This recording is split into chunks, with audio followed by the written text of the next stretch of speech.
Year's Eve. Happy New Year's Eve. It took forever for me to figure out the last video. Sorry for the delay. We'll get right into it. I told you today we're going to talk about room configuration and we're going to talk about packing tips. So first, you'll notice the weather's better. I mean, I'm trying to be a Floridian and it's only in the 60s today, so I have like a long sleeve under my golf shirt. But I did pick, I thought, a decent kind of scenery. And then what I'm staring at, which I won't turn the camera towards right now, just because the sun's coming from that direction, but I can actually see the harbor from here, and really cute. Our cruise ship will be parked. So pretty good spot for today's update. All right, number one, room configuration. So we're all staying in veranda rooms. Current plan is to have 3 girls in a room, 3 boys in a room, and then again, I told you, don't worry about me. We can have it set up to separate the bed, so there'll be 2 like twin-size beds with a kind of a nightstand in between, and then there's like a love seat size. Sometimes it's a little bit bigger depending on the specific room setup. There's a couch that folds out into a 3rd bed, so you each have your own place to sleep. It is relatively tight. I'll put a couple of pictures up so you can just get an idea of what the spaces you're dealing with. So the room configuration, you'll each have your own spot. You'll have a dedicated bathroom, and then of course a balcony. There's a little fridge in there. I think the key thing, and I'll talk about some options for you in the packing list. Key thing for probably most of you first-time cruisers to understand is like this ship was built in like 2012. I told you, I think 11 reflections 2012.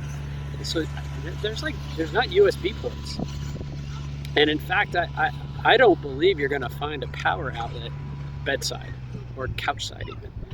Most of these rooms will have 2 plugs total, and they'll be over on the desk, and so you'll have a US outlet and you'll have a European outlet.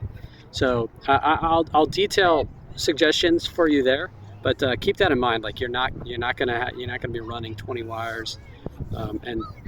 And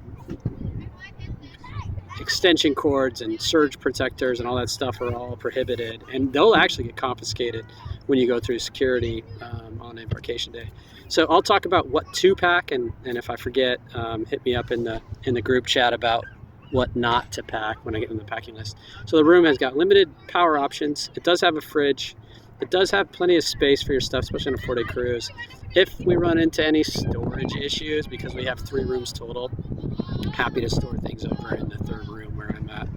We can work through that, easy day. Okay, so that's the room configuration. Let's talk about our packing list. So first of all, I told you guys we're going to have to be thoughtful about what you pack. I know many of you are planning to just do carry-on, which is great, and you can plan to reuse stuff.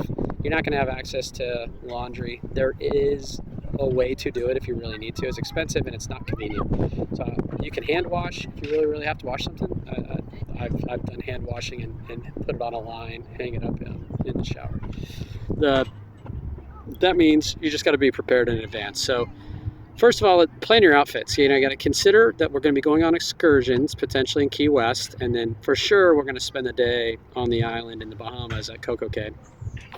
So consider what you're going to wear there, and consider moving about on and off the ship.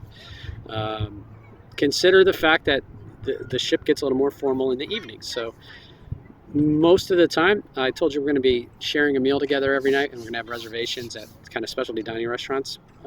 Boys will need to be in pants, and sometimes closed-toed shoes, flip-flops won't work. So make sure at least you've got some nice loafers, or tennis shoes, something like that. I prefer like more like casual type shoes, deck shoes or something. And then I also mentioned theme nights, right? So the ship's got a theme every night. I don't know the exact schedule. If I find it, I'll put it either in our group chat, or I'll put it in the description of this video when you go back and you start packing.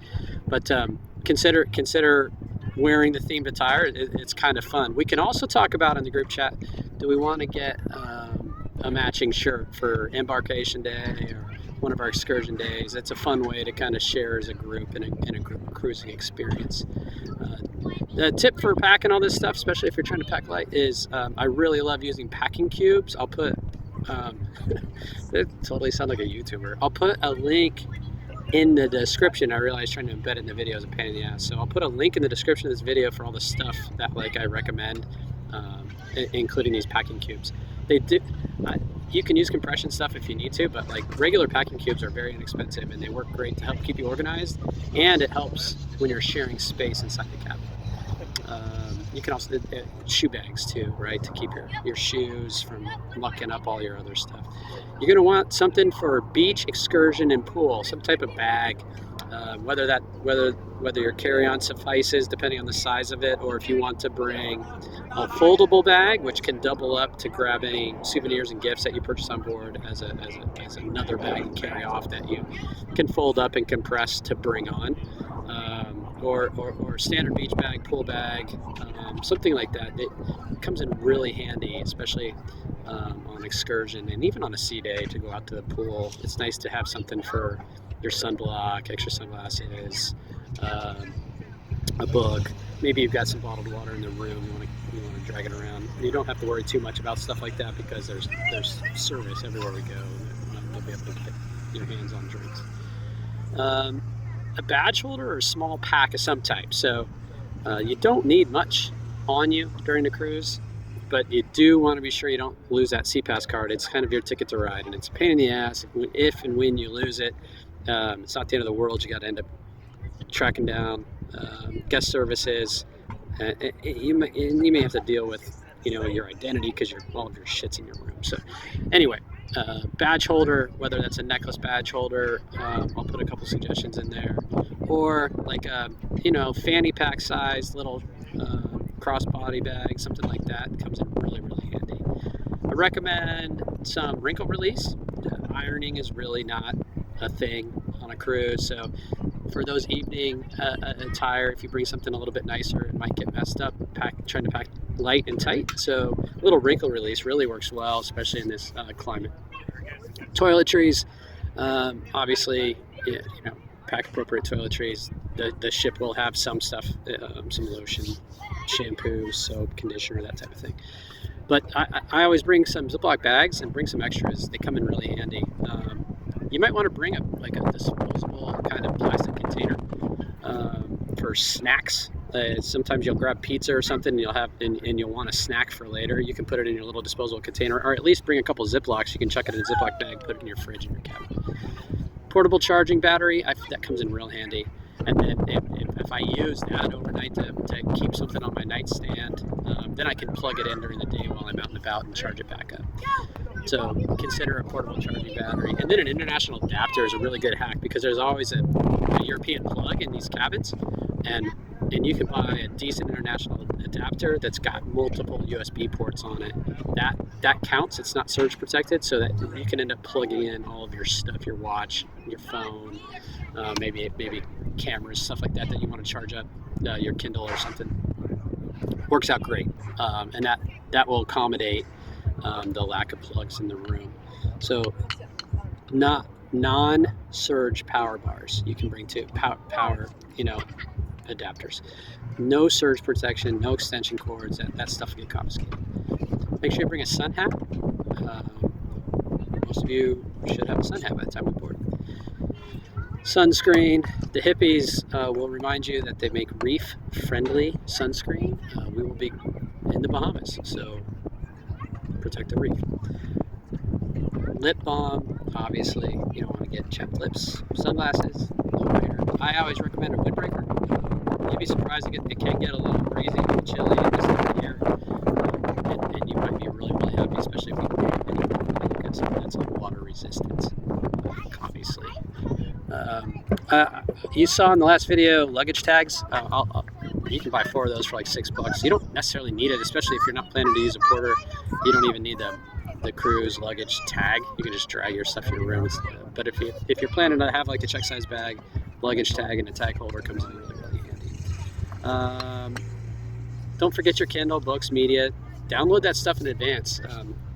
Worst case, let's do it the night before you get on the ship. You do not want to wait until you're on the ship to download stuff. The bandwidth, while it's good because we got Starlink, you don't want to rely on A water bottle is not all that important. You may think you really want one, but your drink package includes free bottled water, so you can even stop at any bar and grab a few bottled waters and throw it in your excursion, beach, pool bag, and carry those around that you can ship. Let's see. Electrolytes, vitamins I have as a recommendation, just to keep your nutrition up while you're out and about, especially getting sun all day long. If you're planning to use cash on the excursions, don't wait until you're on the ship to do it. You can do it in Port of Key West. You can do it when you get down here to Fort Lauderdale. But the ship does have an ATM, but there's excessive fees to use it. So bring cash in. You may not know that most of these rooms, actually the walls are metal, then they're magnetic. So if you're looking to save a little space and you want to be able to hang a couple things up, very inexpensive magnetic hooks can come in really handy. You put them right on the wall, hang your stuff on there. You can hang your hat there. You can hang your cover up, or even your suit or something like that if you want to. You don't want to really leave stuff on the balcony on your way just because of the weather conditions. Motion sickness, C-bands, and ginger candy. For those of you that may be at the least bit concerned, just bring it. Feel free to use it. It doesn't hurt anything. I don't think there's going to be any problems. It's a massive floating city, but nonetheless, it's great to bring and eliminate that concern. And it's really hard to track down if you forget it. So bring that in advance. I always bring a few lozenges. Recommend you do too. Just you're around, several thousand people in tight quarters, so you may get a little bit of an itchy throat or something like that. You want to be ready for it. Towel clips, towel bands, going over the back of your lounger chairs to hold your towels down. Everybody that's got them likes them and uses them. I've got some bands. They're like just great big oversized rubber bands, and they're really easy to pack. And then my own personal cruise hack that I don't think you'll hear from anybody else is the motion sensing toilet light that everybody knows that I love and I use so that I don't have to turn on a light if I have to go to the bathroom in the middle of the night. As soon as you walk into the bathroom, the bowl lights up and it lights up the room enough. Those are great on a cruise. You don't have to turn on the light and disturb anybody, especially with roommates, if you need to use the restroom or if you need to get up at all and when it's dark. Okay, that's your quick packing list.